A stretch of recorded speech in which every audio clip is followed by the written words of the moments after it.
Boa noite, pessoal. Sejam todos bem-vindos aqui. Para quem está assistindo esse vídeo, vai ser mais para as pessoas que não tiveram oportunidade de assistir essa aula na quarta-feira. E aí, é, e aqueles também que assistiram, mas de repente quer tirar alguma dúvida, né? Nós falamos sobre prevenção no deslocamento.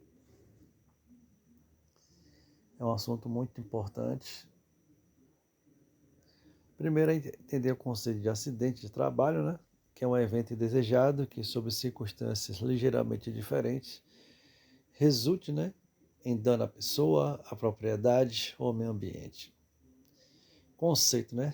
Acidente do trabalho é o que ocorre pelo exercício do trabalho a serviço da empresa ou de empregador doméstico ou pelo exercício do trabalho dos segurados, provocando lesão corporal ou perturbação funcional que cause a morte ou a perda ou a redução permanente ou temporária da capacidade para o trabalho. Então, na lei que fala-se sobre acidente de trabalho, é exatamente esse conceito aqui.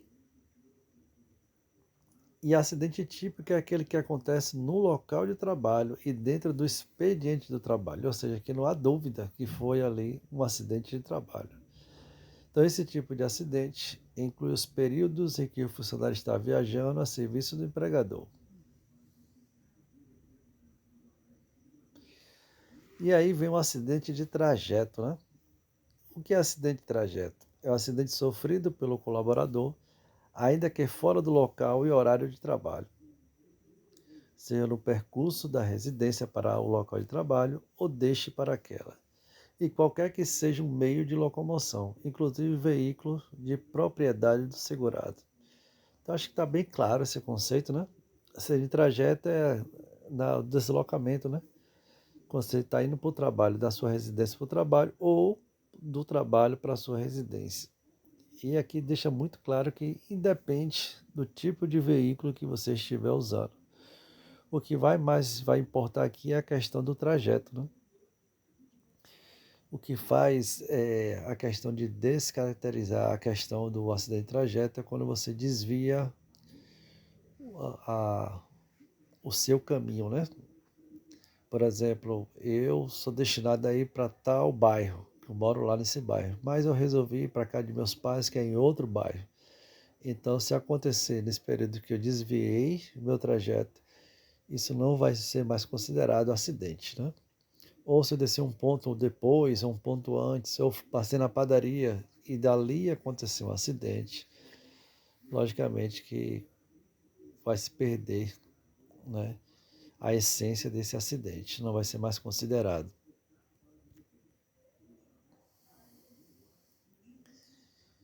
Então, acidente de trajeto, já falei sobre essa questão. E o importante frisar também é que é muito analisado é a questão do tempo que a pessoa geralmente ela gasta ali, né? Em média, para chegar na sua residência. Vamos supor que o meu habitual é meia hora de minha residência para o trabalho e vice-versa, né? E aí, tal dia, eu demorei talvez 2 horas para chegar na minha residência e aconteceu um acidente. Então, não é normal, né? O habitual não era 2 horas. Então, tudo isso vai ser investigado e provavelmente vai ser também descaracterizado, né? O acidente de trajeto.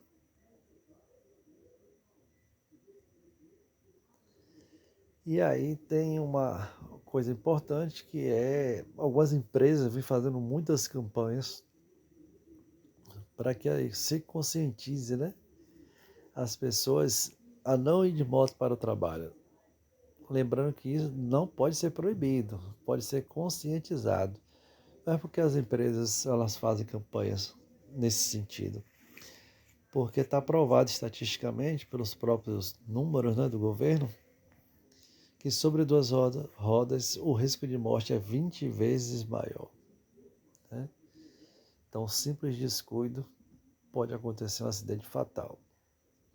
Então, por isso que sempre a empresa vai aconselhar a que você venha no transporte fretado, né? Pela própria organização. E aí, aqui fala, o perfil médio das vítimas fatais no trânsito é de homens jovens. Um em cada 4 mortos estava em uma motocicleta, né? Então é muito preocupante e por isso que as empresas fazem campanha nesse sentido. Acidente de trajeto, né? Mas o que ocasiona um acidente de trajeto? Então, pode ser o fator humano, né? Que é a pessoa quando toma a decisão errada, né? Ou pode ser as condições do ambiente. Teve um colega nosso que infelizmente, né, veio a óbito no acidente de trajeto. Ele fazia o caminho habitual para o trabalho de moto e trabalhar de noite, mas nesse dia, depois de muitos anos já trabalhando, nesse dia ele está indo pelo seu caminho e aí apareceu um animal na pista, um cavalo, e ele pegou em cheio, né? Ele estava com outra pessoa na garupa, que ia trabalhar também, só quem morreu foi essa pessoa que estava pilotando. O outro foi para o hospital, ficou na UTI, mas depois ele se recuperou. As questões dos fatores humanos, muitas coisas, né, pode fazer com que aconteça um acidente, né? Tem a questão do cansaço, a questão também iluminação, pode ser a questão de pessoas que tomam muito remédio, enfim, são várias situações diferentes, emocional. E aí condições do ambiente. Então tem que ter um projeto de instalação, manutenção sempre feita, a organização do local, desnivelamento do piso, né? Quando a gente encontra buracos, lombas e outras coisas mais, desorganização e desarrumação de objetos, ferramentas ou cordas, solo escorregadio, né? Óleo, gasolina e outros, solo instável, né? Lamacento, com areia, né? E obstáculos no solo, como raízes de árvores, fios presos e objetos fixos e pedras. Tem algumas pessoas também que estão se machucando no deslocamento ao ir para casa, né?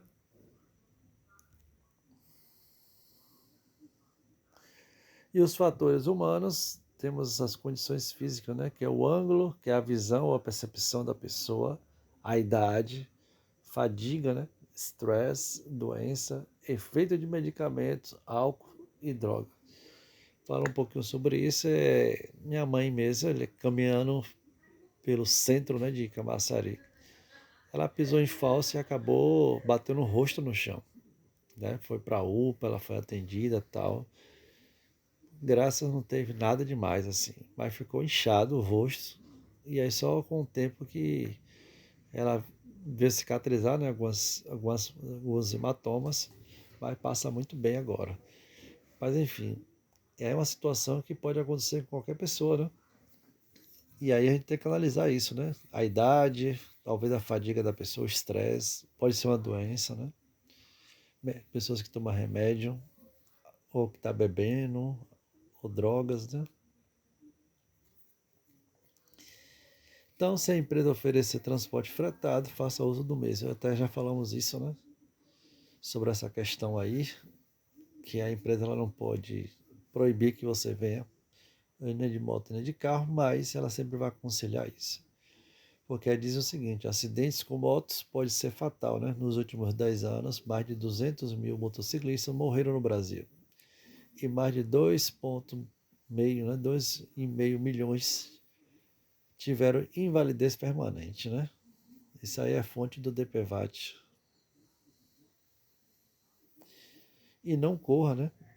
Correr para embarcar no ônibus, seja no metrô, no táxi, pode gerar sérias lesões, né?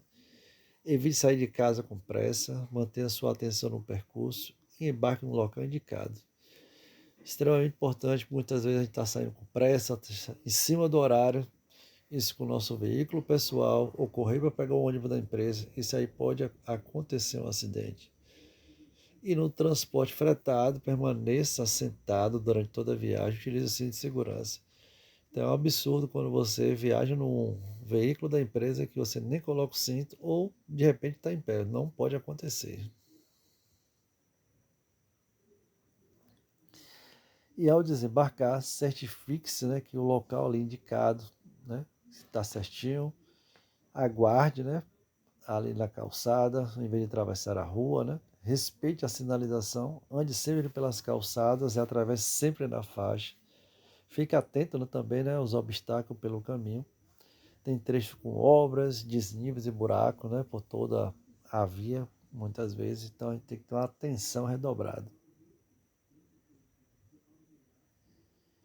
O uso de calçado é fundamental, né? Usar sapatos macios, fechados, usar calçado de segurança conforme CA, né? Em áreas, inspecionar os calçados regularmente, né? Substituir conforme prazo de validade ou antes do desgaste, né? Completo. Aí tem algumas indicações de calçados. Se for fechado, tem que ser fechados atrás ou parcialmente abertos atrás, né? Desde que fique preso aos pés, seja por fivelas, tiras, por exemplo. E a altura do salto de no máximo 5 centímetros, né? E área de contato com o solo no mínimo de 1 por 1 centímetro ou 1 centímetro quadrado. E algumas atitudes seguras, né? Andar devagar, não usar celular enquanto estiver em deslocamento, né? Falando principalmente com celular, isso é extremamente perigoso. Prestar atenção durante o deslocamento, prestar atenção onde pisa, né? E não carregar, utilizar equipamentos ou objetos que tomem atenção e que obstrua a visão, né? Utilizar sempre as vias de passagem de pedestre, utilizar o corrimão, descer ou subir escada devagar e com atenção redobrada, né? Ao pisar em degraus. E ao carregar objetos, faça sempre deixando uma das mãos livres, né? Em duas pessoas, para que possa ser possível segurar o corrimão. É um desvio que é muito encontrado onde eu trabalho, as pessoas subirem escadas sem pegar no corrimão. Tenho falado com várias pessoas, mas ainda assim as pessoas não têm esse hábito de usar o corrimão, né? E ficar atentos onde pisa, né? Pisos desnivelados, raízes de árvores, pisos escorregadio, tampas de caixa, bueiros, entre outros. Em caso de condutor, realizar checklist do veículo, né? Respeitar os limites da via e sinalizações, mantenha-se atento, não ultrapasse os limites da velocidade divulgada dentro da empresa, mantenha atenção sempre que realizar manobras com os veículos, prestando atenção em sua volta, principalmente em áreas industriais.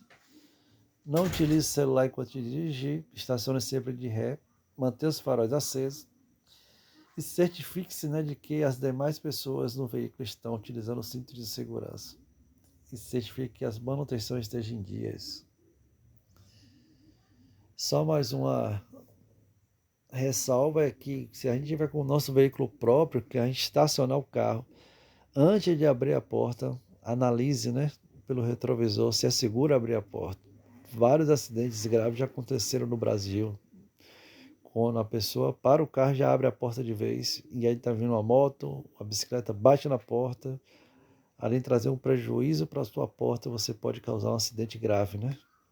Então, sempre ficar atento a essa situação, porque se tem um dos índices que tem aumentado bastante, é acidente no deslocamento.